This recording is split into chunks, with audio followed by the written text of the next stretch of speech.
Good morning.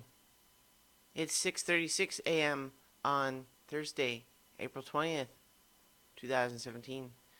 I'm Christiana Ellis and I just got up. This is 5 more minutes. In the space of that sentence, I almost did two completely separate and unrelated jokes and then for some reason pulled my punch at the last minute just to say the normal thing. I'm a little tired.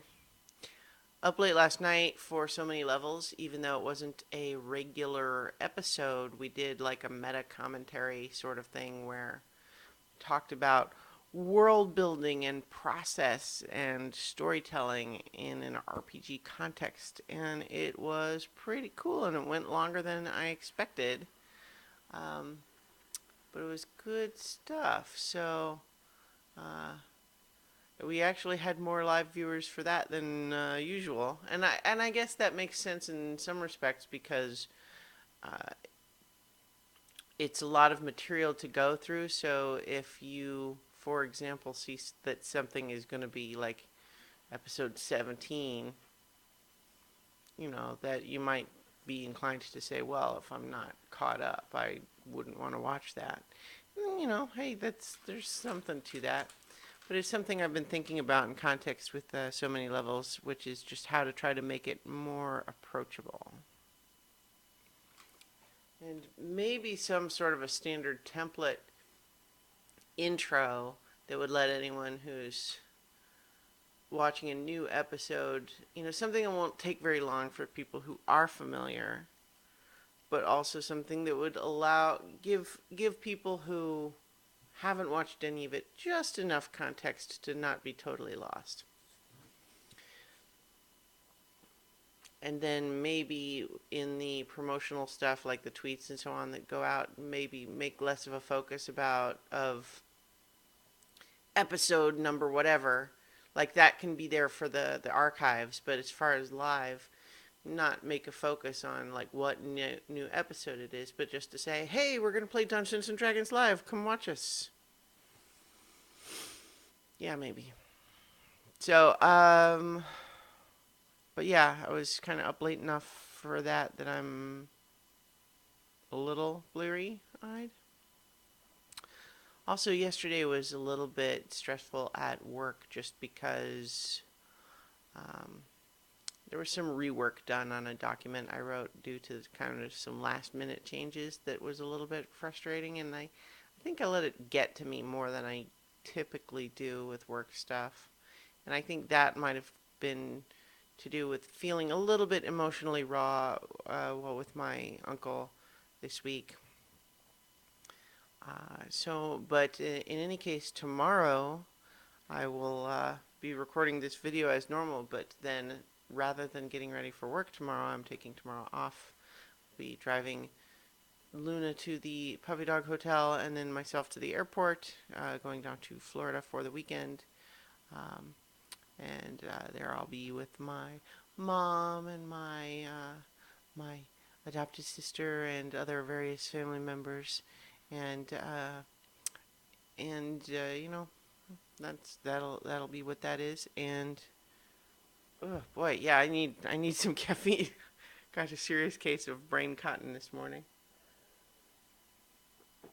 Ooh, but yeah, so I don't know. I feel like it's almost maybe too little left in the video to talk about it, and I'm also not sure I've really crystallized my feelings about it.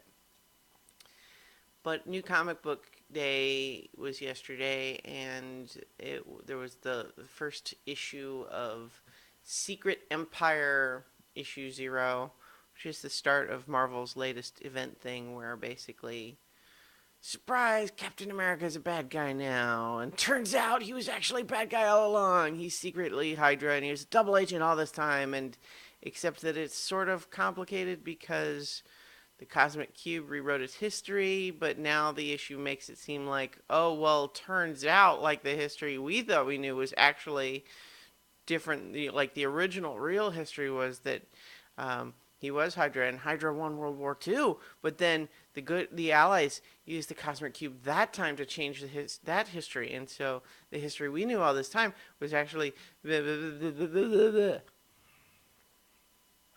I mean, I don't know. Comic books are comic books, right? So it's like stuff gets goofy. But just the same, it's like this idea has got a lot of people rubbed the wrong way, making Cap a bad guy. And it does remind me of the whole Superior Spider Man thing, because people felt very similar frustrations then, just in the idea of, what? You mean Peter Parker's dead and Doc Ock has taken over his body and that's just the way it is now?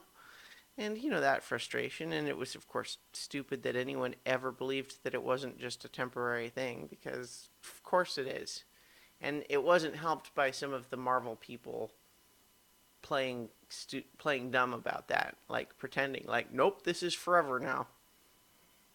Nobody believed them, and nobody should have, and it was dumb to say that. Like, to say, no, this is a story we're going to explore for now, and we're not going to give you a time that it's over, but it's like this is the story we're telling right now, so just ride along. So in some ways, though, part of what was interesting there is this, as upsetting as the transition was, it turned out to actually be kind of a really good storyline. It was interesting. It kind of reinvigorated things. It changed the status quo even once Peter came back. And it was interesting. It was good. So to some extent, I'm reserving judgment with the possibility that that could happen here. But what's a little frustrating here is also just the idea of them telling a very sort of controversial story, but seemingly maybe afraid to kind of have it both ways. They want Captain America to be secret bad guy, Hydra, supervillain, fascist, but also like taking weird steps to try to separate it from real world versions of that happening. Like, oh, sure, this version of Captain America is a bad guy and he's a fascist and he's going to take over the whole country to remake it the way he wants, but he's not racist. In fact, we're going to go and bend over backwards to make sure you understand that that's not what this is about. And it's like, okay, you're kind of, what, you're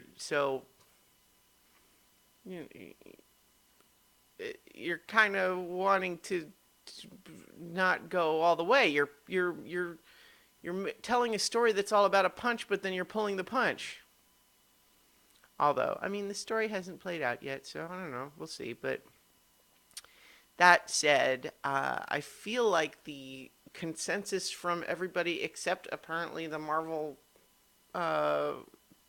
story planners, is that event comics are kind of we've got some event comic fatigue here, and I'm less and less a fan of these big crossover events.